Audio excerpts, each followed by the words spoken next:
नमस्कार दोस्तों, मेरा नाम संजना किरोड़ीवाल है और मैं एक चोर हूँ। जी नहीं, गलत समझ रहे हैं। मैं एक चोर हूँ जो लोगों का समय चुराती है अपनी कहानियों से। आज मैं आप सबके लिए लेकर आई हूँ अपनी लिखी एक कहानी, लव यू जिंदगी, जिसे सुनकर आप भी पहुँच जाएंगे ख्यालों की दुनिया में, जो कि हकीकत से रूबरू करवाती है। लव यू जिंदगी पार्ट 1। रुचिका शर्मा, उम्र 24 साल, जयपुर में रहने वाली एक अच्छे घर की लड़की। पापा बैंक मैनेजर है और इसी वजह से रुचिका को भी प्राइवेट बैंक में जॉब मिल जाता है। घर में सब उसे प्यार से रुचि बुलाते हैं। माँ बाप के अलावा घर में एक छोटी बहन है। रुचि को खाने का बहुत शौक है और इसी वजह से उसने अपना वजन ज़रूरत से ज़्यादा बढ़ा लिया। इस वजह से ना तो उसकी फिटिंग के कपड़े मिलते हैं और ना ही लड़कों की अटेंशन। पर धीरे धीरे अपने वजन को लेकर उसे परवाह होने लगती है। Scene 1। Current weight 105 KG. Oh my god, ये कैसे हो गया? ये कम क्यों नहीं होता? अब मैं ऑफिस की पार्टी में 1 पीस पहनकर कैसे जाऊंगी? उसमें तो मैं बहुत मोटी लगने वाली हूँ। रुचिका ने वेट मशीन पर अपना वजन चेक करते हुए कहा। रिलैक्स दी, कुछ और पहनकर चली जाना। वैसे भी वहाँ कौन नोटिस करने वाला है आपको? पास सोफे पर बैठी उसकी छोटी बहन कुकू ने कहा। रुचि ने कुशन फेंक कर मारा और कहा, जस्ट शट अप, ये सब तुम्हारी वजह से हुआ है। मेरी वजह से? मैंने क्या किया? रोज ठूस ठूस कर खाओगी और शाम को बिना हाथ पैर हिलाए बैठी रहोगी तो वजन तो बढ़ेगा ही ना, कुकू ने कहा। रुचि परेशान सी आकर उसके बगल में बैठ गई और कहने लगी, तो बता ना यार, अब मैं क्या करूं? कैसे कम करूं अपने इस वजन को? एक आइडिया है, तुम जिम ज्वाइन कर लो, चुटकियों में तुम्हारा वजन कम हो जाएगा, कुकू ने तरीका बताया। गुड आइडिया, मैं आज ही जिम ज्वाइन कर लेती हूँ, रुचि ने उठते हुए कहा और तैयार होकर जिम के लिए निकल गई। वजन काफी बढ़ा लिया है आपने, बहुत मेहनत करनी पड़ेगी। ऑयली, फास्ट फूड, मीठा, ये सब बंद करना होगा। जो डाइट मैं दूंगा वो लेनी होगी। देखते ही देखते आप एकदम स्लिम फिट हो जाएंगी। तो शुरू करें, जिम ट्रेनर ने रुचि से कहा। Sir sir sir sir sir please कल से शुरू करते हैं, रुचि ने कहा। कल से क्यों? आज क्यों नहीं? ट्रेनर ने हैरानी से कहा। आज 31 है और महीने का लास्ट डे होता है, सो कल से शुरू करते हैं। कल 1 तारीख भी है और नई शुरुआत करेंगे, है ना, रुचि ने कहा। ओके, तो कल मॉर्निंग में मिलते हैं 5 o'clock, ट्रेनर ने कहा। हाँ बिल्कुल, रुचि ने कहा। फॉर्म भरा और 500 रुपये एडवांस देकर खुशी खुशी वहाँ से निकल गई। स्कूटी स्टार्ट करके वह सीधा बैंक के लिए आई। रास्ते में वह सोचे जा रही थी, बस अब कुछ दिन और, फिर मैं एकदम फिट हो जाऊंगी, पूरी मेहनत करूंगी और उसके बाद चिंतन, लक्ष्य, इमरान, आशीष सब मेरे आगे पीछे घूमेंगे। क्या ठाठ होंगे मेरे। ऑफिस की लड़कियां तो मुझे देखकर ही जल जाएगी। बैंक पहुंचकर खुशी खुशी वह अपने कैबिन में आकर बैठ जाती है और काम करने लगती है। आधे घंटे बाद ही उसके पेट में चूहे कूदने लगे। उसने बैग से चॉकलेट निकाली और जैसे ही खोली, ट्रेनर की बात उसे याद आ गई। अब रुचि बैठकर ट्रेनर की बात और अपनी भूख से जूझ रही थी। आखिर में उसने ये बोलकर चॉकलेट खा ली, आज खा लेती हूँ, डाइटिंग तो कल से है। अगले दिन सुबह जल्दी उठकर रुचि जिम जाती है। 1 घंटा खूब एक्सरसाइज करने के बाद थककर घर आ जाती है। घर में ही घुसते ही आलू के पराठों की खुशबू ने उसका ध्यान अपनी ओर खींचा, लेकिन आज उसने मन बना लिया था कि वो ऐसा कुछ नहीं खाएगी और अपनी डाइट फॉलो करेगी। बैंक जाने से पहले रुचि नाश्ता करने बैठी। सबकी प्लेटों में पराठे थे, बस उसकी प्लेट में सलाद, ओट्स और पनीर था। रुचि की नज़रें बार बार पराठों पर जा रही थी और मुंह में पानी आ रहा था, पर उसने कंट्रोल किया और अपना नाश्ता करके वह वापस बैंक चली गई। दिन भर उसने खुद को कंट्रोल में रखा और शाम को घर चली आई। उसका चेहरा काफ़ी उतरा हुआ था। 10-12 बार उसने अपनी बॉडी को शीशे में देखा, पर पहले दिन में भला फ़र्क कैसे नज़र आता। रात का खाना भी उसने डाइट के हिसाब से लिया और सिर्फ पनीर और सलाद ही खाया। आधी रात को कुकू को किचन में पानी लेने आई। खटर पटर की आवाज़ सुनकर उसने लाइट ऑन कर दी। नीचे फर्श पर बैठी रुचि खाना खा रही थी। कुकू उसके पास आई और कहा, दी आप तो डाइटिंग पर हो ना। यार कुकू, मुझसे नहीं होगा ये सब, रुचि ने ठुसते हुए कहा। कुकू ने ये सुनकर अपना सर पीट लिया और वापस अपने कमरे में चली आई। रुचि ने सब खाया और होठों पर जीभ फिराकर हाथ पेट पर घुमाते हुए कहा, बस अब सुकून मिला मुझे, और आकर अपने कमरे में सो गई। 2 दिन बाद ऑफिस की पार्टी में रुचि ने 1 पीस ड्रेस पहना जो कि काफ़ी तंग था। अच्छे दिखने के लालच में रुचि उसे पहनकर पार्टी में चली आई। उसका भारी भरकम शरीर बाहर झलक रहा था। लड़कियों के बीच वह गॉसिप बनी हुई थी और लड़के उसे देखकर एक दूसरे को कमेंट पास कर रहे थे। कुछ इसी बहाने रुचि से बात भी कर रहे थे। रुचि अंदर से काफ़ी असहज थी, जबकि बाहर से चेहरे पर बड़ी स्माइल लिए रखी थी। पार्टी अच्छी चल रही थी। कुछ ही देर बाद रुचि कुछ उठाने के लिए जैसे ही नीचे झुकी, टाइट होने की वजह से ड्रेस फट गई। रुचि शर्म से पानी पानी हो चुकी थी और सभी रुचि पर हंस रहे थे। हर कोई उसका मजाक उड़ा रहा था। ये देखकर रुचि को बहुत शर्मिंदगी हुई और वह छुपते छुपाते वहां से बाहर निकल गई। उसने अपनी स्कूटी स्टार्ट की और घर के लिए निकल गई। अपने कमरे में आकर वह सीधा बेडरूम आई और शीशे के सामने खड़ी होकर खुद को देखने लगी। लोगों की हंसी अभी भी उसके कानों में गूंज रही थी। उसे बुरा लग रहा था और उसकी आंखों में आंसू भर आए। वह खुद से गुस्सा थी। उसने खुद को थप्पड़ मारा और रुंधे हुए गले से कहा, सब तुम्हारी गलती है, तुम्हें वहां नहीं जाना चाहिए था। कैसे हंस रहे थे सब तुम पर। रुचि सुबह देर तक सोती रही। उठकर बाहर आई और घर वालों से कहा, आज के बाद मैं बैंक नहीं जाऊंगी। घर वाले हैरान परेशान। रुचि चुपचाप अपने कमरे में चली आई और सुबह पड़ी। सीन 2। शीतल मिश्रा। उम्र 24 साल। बचपन में ही शीतल ने अपने माँ बाप को एक हादसे में खो दिया। तब से वह अपने भाई और भाभी के साथ रह रही है। पढ़ाई कंप्लीट होने के बाद वह एक प्राइवेट स्कूल में बच्चों को पढ़ाती है। पिछले 5 सालों से वह राज नाम के एक लड़के के साथ रिलेशनशिप में है। शीतल गंभीर और डरी सहमी रहने वाली लड़की है। उसकी एकमात्र दोस्त अमिता उसके साथ स्कूल में पढ़ाती है। रूम नंबर 104 में क्लास 7 के एग्जाम्स चल रहे थे। क्लास टीचर शीतल मिश्रा सब पर नज़र रखे हुए थी। उन्होंने शांति से बच्चों को अपना अपना पेपर करने को कहा और क्लास में टहलने लगी।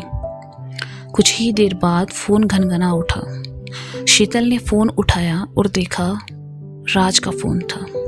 उसने फ़ोन साइलेंट मोड पर डाल दिया। कुछ देर बाद फ़ोन कट गया। शीतल ने फ़ोन वापस टेबल पर रख दिया। अगले ही पल फ़ोन की लाइट फिर जल उठी। शीतल ने फिर फ़ोन देखा। फिर से राज का फ़ोन था, लेकिन फ़ोन बार बार आते रहे। शीतल ने इस बार भी फ़ोन काट दिया, लेकिन परेशानी उसके चेहरे पर साफ दिखाई दे रही थी। एग्ज़ाम खत्म हुआ तो वह क्लास से बाहर आई। उसने फ़ोन देखा, राज की 10 मिस्ड कॉल थी।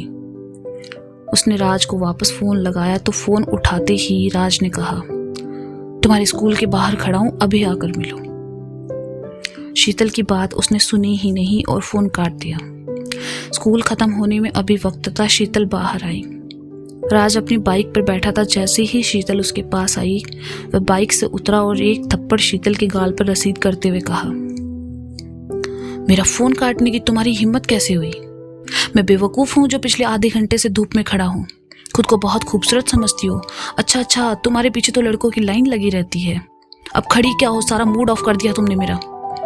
राज को गुस्से में उबलता देखकर शीतल घबरा गई। उसे थप्पड़ खाने से ज़्यादा बुरा इस बात का लग रहा था कि उसने राज को इंतज़ार करवाया। उसने लड़खड़ाती हुई जुबान में कहा, मुझे माफ़ कर दो। राज ने शीतल की कसकर बाँह पकड़ी और उसे घूरते हुए कहा, आइंदा से पहली रिंग में मेरा फ़ोन उठ जाना चाहिए। शीतल की आंखों में आंसू उभर आए, लेकिन उसने अपनी आंखों में ही रोक लिए और हाँ में गर्दन हिला दी। राज ने अपनी बाइक स्टार्ट की और बड़े ही रूखे स्वर में शीतल से कहा, चलो बैठो। लेकिन अभी तो स्कूल है, शीतल ने मिमियाते हुए कहा। एक दिन नहीं पढ़ाओगी तो कौन सा वो बच्चे फेल हो जाएंगे। अब बैठो, 10 मिनट का काम है, वापस छोड़ दूंगा। राज ने कहा तो शीतल बिना कोई सवाल किए उसके पीछे आ बैठी। अगले ही पल बाइक हवा से बातें कर रही थी। राज ने एक दुकान के सामने बाइक रोकी और शीतल को लेकर अंदर चला आया। वहां उसने शीतल के लिए एक ड्रेस खरीदा और उसे देकर कहा, हैप्पी बर्थडे। शीतल को याद ही नहीं था कि आज उसका बर्थडे था। उसने चुपचाप वह ड्रेस ली और राज के साथ बाहर चली आई। उसका मन काफ़ी उदास था। राज ने उसे स्कूल के सामने वापस छोड़ा और शीतल के ना चाहते हुए भी उसे गले लगाया। उसके होठों को चूमकर वहाँ से चला गया। शीतल हाथ में बैग पकड़े वापस स्कूल के अंदर चली आई। स्टाफ रूम में आकर उसने वो बैग अपने नाम की दराज में रखा और बाथरूम में चली गई। बाथरूम में पहले से उसके बैच की टीचर अमिता वहाँ मौजूद थी।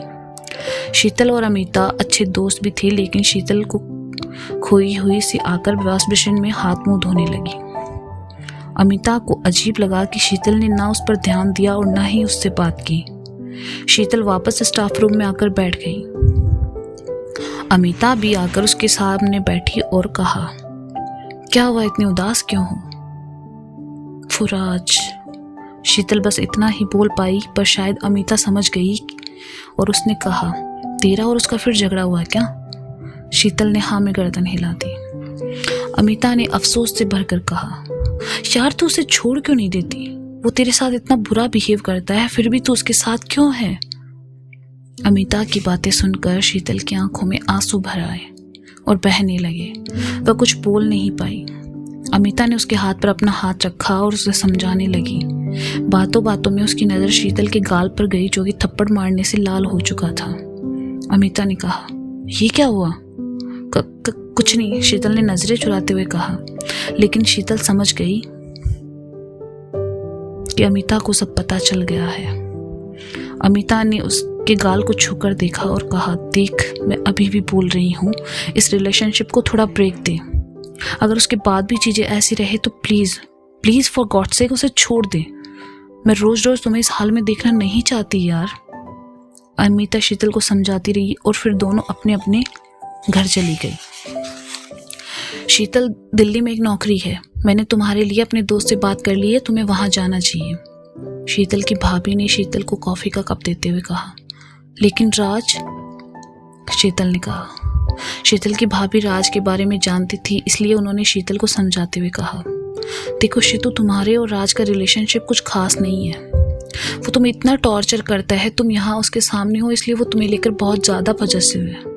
कुछ दिन दूर रहकर काम करोगी तो उसे तुम्हारी अहमियत समझ आएगी। मैं तुम्हें उसे छोड़ने के लिए नहीं कह रही, लेकिन तुम एक ब्रेक दो अपने रिश्ते को। मुझे भी यही लगता है भाभी, पहले सब अच्छा था, पता नहीं क्यों राज पहले जैसा नहीं रहा। वो हर वक्त चिड़चिड़ाता है, गुस्सा होता है। मैं उससे बहुत प्यार करती हूँ, उसे छोड़ नहीं सकती, लेकिन मैं हमारे रिश्ते को ऐसे हालात में भी नहीं देखना चाहती। शीतल ने कहा, फिर तो तुम्हें इस जॉब के बारे में ज़रूर सोचना चाहिए।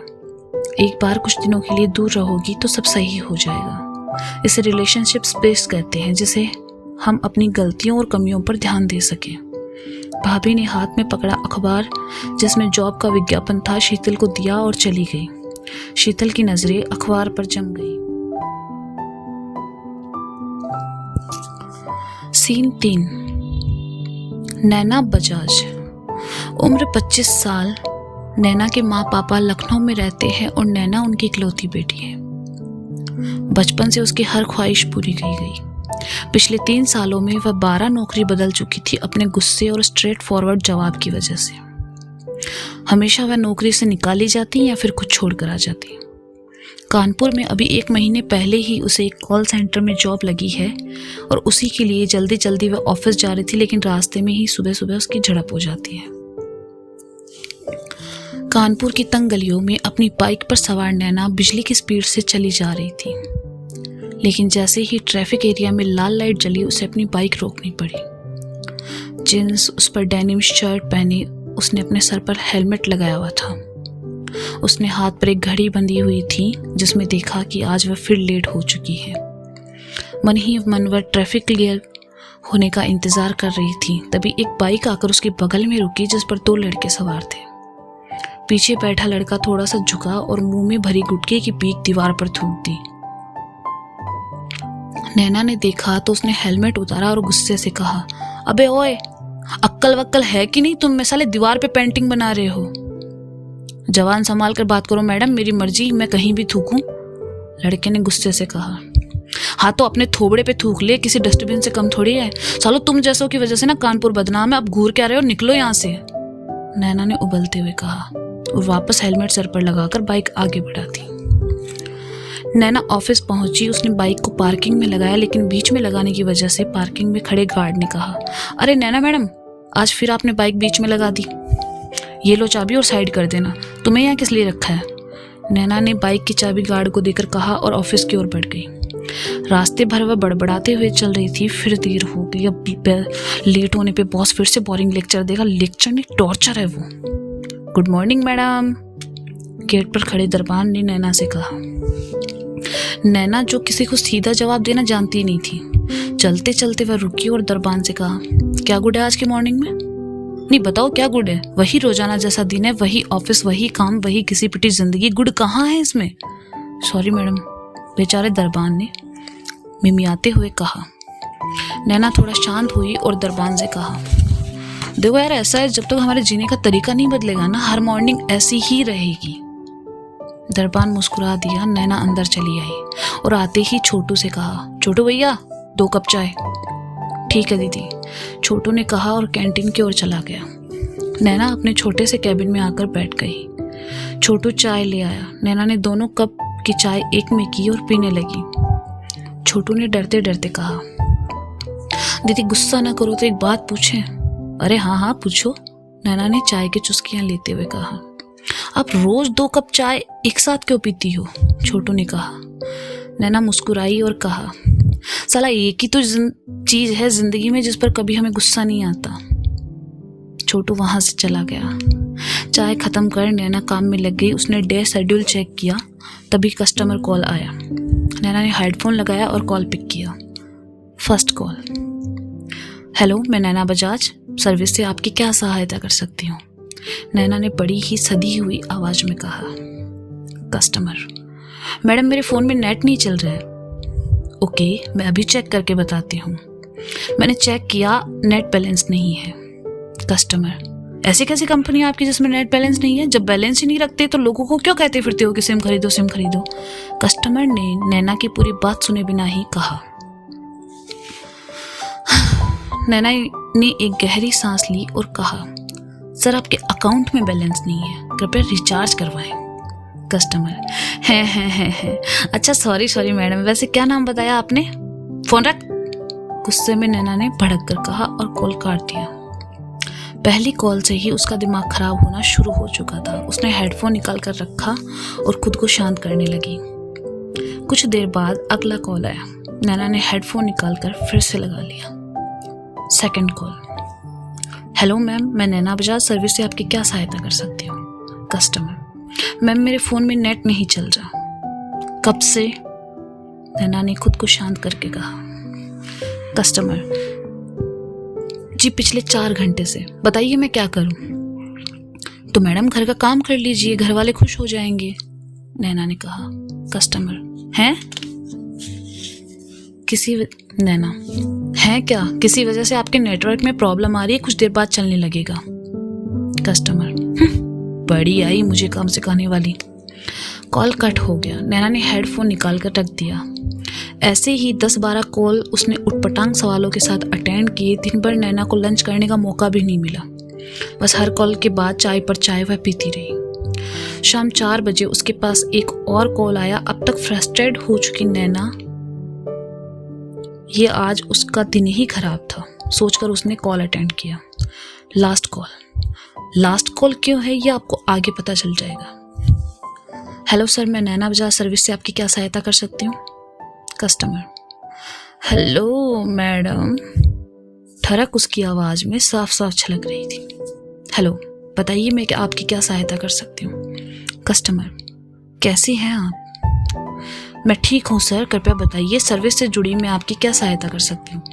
नैना ने अपने गुस्से को काबू में रखते हुए नरमी से कहा। कस्टमर, ओह अच्छा आप ठीक हैं, लेकिन मैं बिल्कुल ठीक नहीं हूँ। सॉरी सर, यहाँ सर्विस संबंधित परेशानियों का इलाज होता है, गधों का नहीं। Now you please tell me. Naina ने खुद को बमुश्किल रोकते हुए कहा। कस्टमर, मुझे अपने फ़ोन की कॉलर ट्यून मैं किसी और का हूँ फिलहाल लगवाना है। लगा दो। तो जिसके हो उसके रहो ना, दूसरों को उंगली क्यों कर रहे हो? कस्टमर, क्या करूँ मैडम, मेरा दिल है ना हर किसी पर आ जाता है। वैसे आप क्या कर रही है?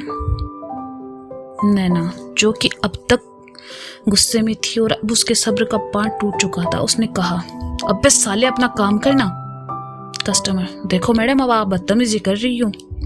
नैना गुस्से से कुर्सी से उठी और कहने लगी, बदतमीजी तो तेरे बाप ने की जो तुझे सिम खरीद के दी, ताकि तू वक्त बेवक्त यहाँ फोन करके ये सब चुतिया पे करे। दोबारा फोन किया ना तो तेरे घर आके ऐसा कॉलर ट्यून सेट करूंगी, जिंदगी भर बजेगा। चल फोन रख साले। कस्टमर, अरे मैम सॉरी। नैना की बात सुनकर हकलाने लगा बेचारा। नैना ने फोन काट दिया और हेडफोन उठा के जोर से टेबल पे पटका। ऑफिस में सबकी नजर उस पर थी, बॉस की भी। उन्होंने नैना से सख्त स्वर में कहा, नैना बजाज, मेरे कैबिन में आओ। नैना ने देखा सब उसे ही देख रहे हैं तो उसने चिल्लाकर कहा, क्या मिस वर्ल्ड हूं क्या मैं? देख क्या रहे हो? काम करो ना अपना। नैना बॉस के कैबिन में आई तो वह चिल्ला पड़ा, मेरे ऑफिस में ये हो क्या रहा है? ऐसे बात करते हैं कस्टमर से? नैना, तुम नहीं जानती, कस्टमर भगवान है हमारे लिए, दे आर गॉड। अरे भगवान है तो बैठा कर पूजा करो ना इनकी। फोन पर फ्लर्ट करेगा तो मुझसे तो सुनेगा ना। नैना ने कहा, इसमें बुरा क्या है नैना, तुम जवान हो, खूबसूरत हो, लड़के तो फ्लर्ट करेंगे ही, करने दो, तुम्हारा काम है अपनी सर्विस को बेस्ट बनाना, उस पर ध्यान दो। बॉस ने कहा, तो क्या आपकी सर्विस के लिए उनसे गुलू गुलू करूं? ये सब चुतिया पे ना मुझसे नहीं होंगे। नैना ने कहा, ये कैसी लैंग्वेज है नैना? लिसन, मेरे ऑफिस में ये सब नहीं चलेगा, ऐसे तो तुम अपनी नौकरी छोड़ दोगी। बॉस ने कहा, अरे भाड़ में गई आपकी नौकरी, 1 महीने से और कर क्या रही हूँ मैं यहाँ पे? हेलो सर, हाँ जी सर, हेलो सर, हाँ जी सर। छतरी जैसे मुंह वाले लोगों को भी सर सर कह के बुलाना पड़ता है, और कस्टमर्स सबसे ज्यादा इस कंपनी की कॉलर्स ने मार रखी है। हर 2 मिनट में फोन करके कहेंगे नेट नहीं चल रहा, नेट नहीं चल रहा। जाहिल सारे नेट नहीं चल रहा तो अपना फोन चेक करो, बैलेंस चेक करो, नेटवर्क चेक करो, लेकिन नहीं, इन्हें तो सर्विस वालों को उंगली करनी है। नाउ लिसन टू मी, नहीं चाहिए आपकी नौकरी, खुद बैठकर लोगों की कॉलर ट्यून लगाओ, पाए। नैना ने गुस्से में कहा और वहां से दनाते हुए बाहर निकल गई। बॉस हैरान सा खड़ा नैना को दिखता रहा। तभी ऑफिस के आदमी ने आकर कहा, सर नेट नहीं चल रहा, मेल कैसे करूं? बॉस को ये सुनकर गुस्सा आ गया और उन्होंने कहा, तो घर जाकर दे आओ। नेट नहीं चल रहा तो मैं क्या करूं? उफ, प्लीज गेट आउट। बेचारा आदमी बॉस का गुस्सा देखकर वहां से भाग गया। नैना अपने रूम पर पहुंची, मूड ऑफ हो चुका था। अपने लिए चाय बनाई और लेकर बेड पर आ बैठी। उसने चाय पीते हुए अपनी मॉम को फोन लगाया। हेलो माँ। हेलो बेटा, कैसी हो? आई एम फाइन मॉम, आप कैसी है? मैं ठीक हूँ, थोड़ा अपसेट लग रही हो, कुछ हुआ क्या? नो मामा, मैं ठीक हूँ। फिर से जॉब छोड़ दी? तो फिर घर आ जाओ, सब कुछ है यहाँ, मैं हूँ, पापा है, तुम्हारे सारे फ्रेंड्स हैं। नो। क्यों, वहाँ रहकर क्या करोगी? जॉब तो छोड़ ही चुकी हो और तुम्हारा गुस्सा इतना है कि दूसरी जॉब तुम्हें आसानी से नहीं मिलेगी। नैना अपनी माँ की बात सुनकर बेड की तरफ देखती है जहाँ एक अखबार पर उसकी नज़र चली जाती है। नैना उस अखबार को उठाती है तो नज़र दिल्ली वाली जॉब पर पड़ती है और नैना कहती है, मैं वापस नहीं आ रही मॉम, बाय, बाद में बात करते हैं। नैना ने फ़ोन काट दिया और उस जॉब के बारे में पढ़ने लगी। रुचिका दिन भर अपने कमरे में रही। शाम को मम्मी के कहने पर वह रूम से बाहर आई और हॉल में आकर बैठ गई। वहाँ उसने टेबल पर रखे पेपर को उठाया और उलटने पलटने लगी। दिल्ली की एक मल्टीनेशनल कंपनी की वैकेंसी का ऐड देखकर रुचिका उसे पढ़ने लगी। वैसे भी जयपुर में रहकर जॉब करने से वह ऊब चुकी थी। रुचिका, शीतल और नैना, तीनों के हाथों में वो अखबार था और नज़र थी उस वैकेंसी पर। तीनों इस वक्त एक ही रास्ते पर थी और उनकी मंजिल थी दिल्ली। क्या होगा जब तीनों का आमना सामना होगा? इनकी किस्मत इन्हें कहाँ ले जाती है ये तो आने वाला वक्त ही तय करेगा। तो दोस्तों, ये था लव यू जिंदगी का पार्ट 1। इसका अगला भाग जल्द ही आएगा मेरे चैनल पर। इसके लिए आप मेरे चैनल को सब्सक्राइब कर सकते हैं, फॉलो कर सकते हैं। सुनते रहें लव यू जिंदगी। मेरे साथ। Thank you so much.